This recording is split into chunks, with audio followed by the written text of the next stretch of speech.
In 1996, a young Cletus Kasady watches helplessly as his lover, Frances Barrison, is taken away from St. Estes Home for Unwanted Children to the Ravencroft Institute.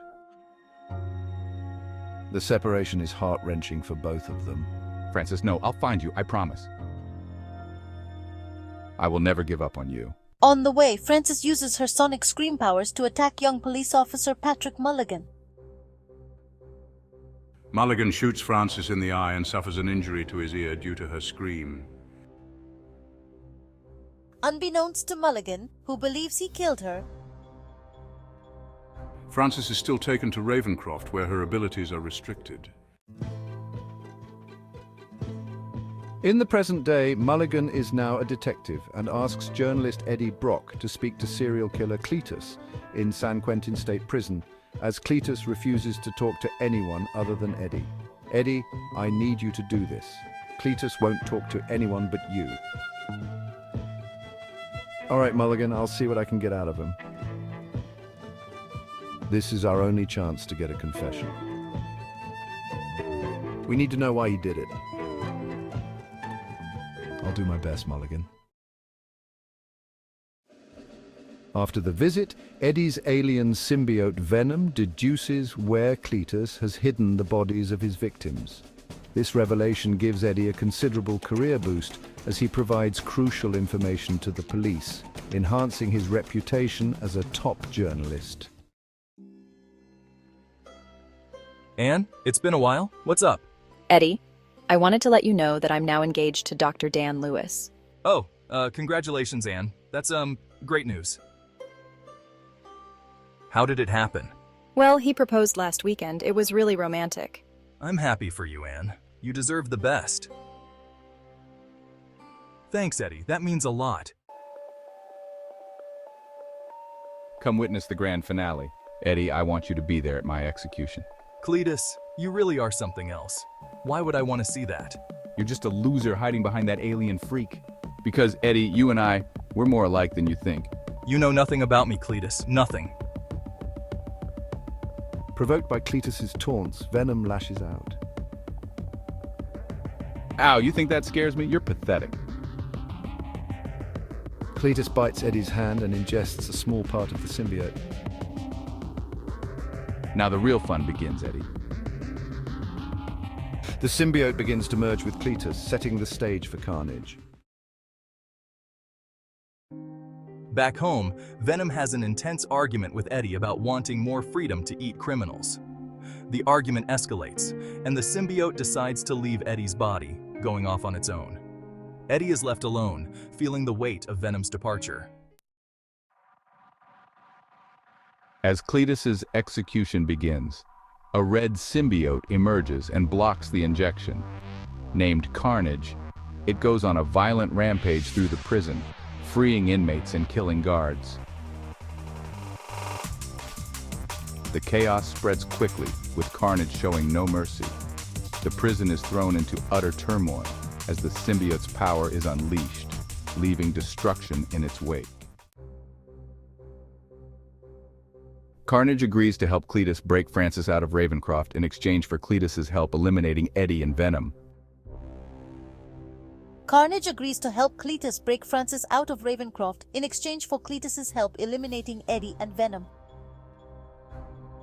The plan is set in motion, and chaos ensues as they make their daring escape. With Carnage's power, they easily overpower the guards and break through the prison walls. The night is filled with the sounds of alarms and explosions as they flee into the darkness.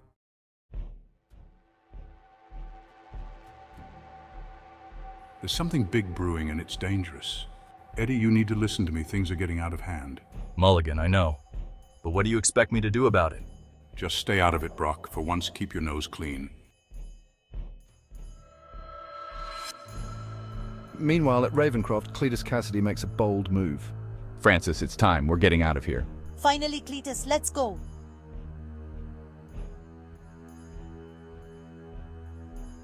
Together, they set off on a mission that will bring chaos to the city. This place, it needs to burn. It all needs to burn. Yes, Cletus. Let's give them something to remember us by.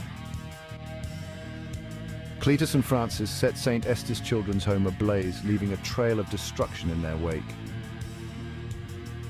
The flames consumed everything, a symbol of their chaotic bond and shared vengeance.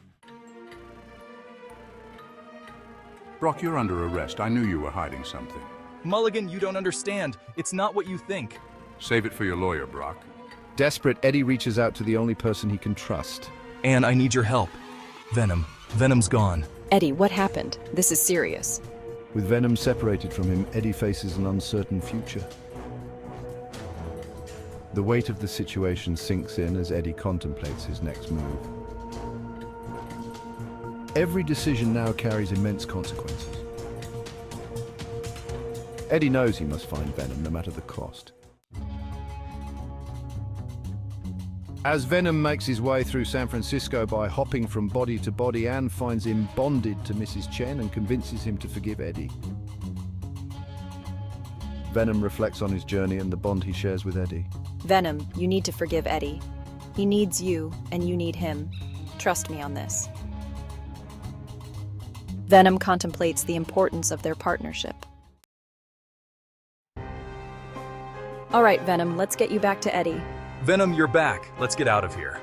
Venom reunites with Eddie after first bonding with Anne to get into the police station, and they escape custody.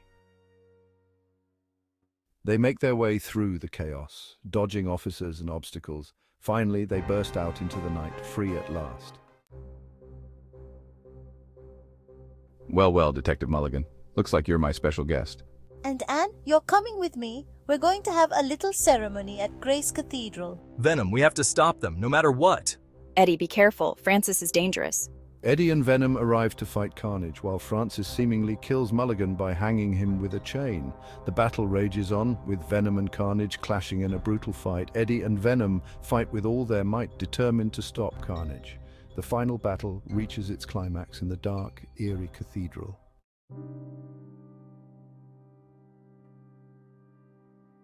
Venom is overpowered by Carnage but provokes Frances into using her powers to separate Carnage and Cletus.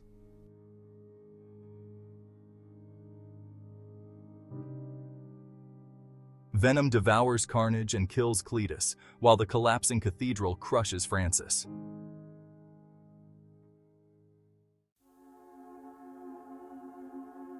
Mulligan is revealed to be alive and his eyes glow blue. He seems to have gained new powers.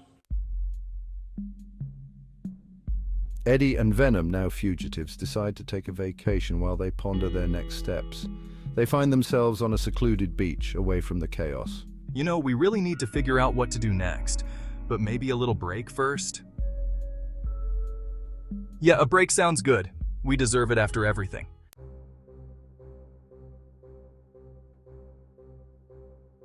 In a mid-credits scene, as Venom tells Eddie about the symbiote's knowledge of other universes,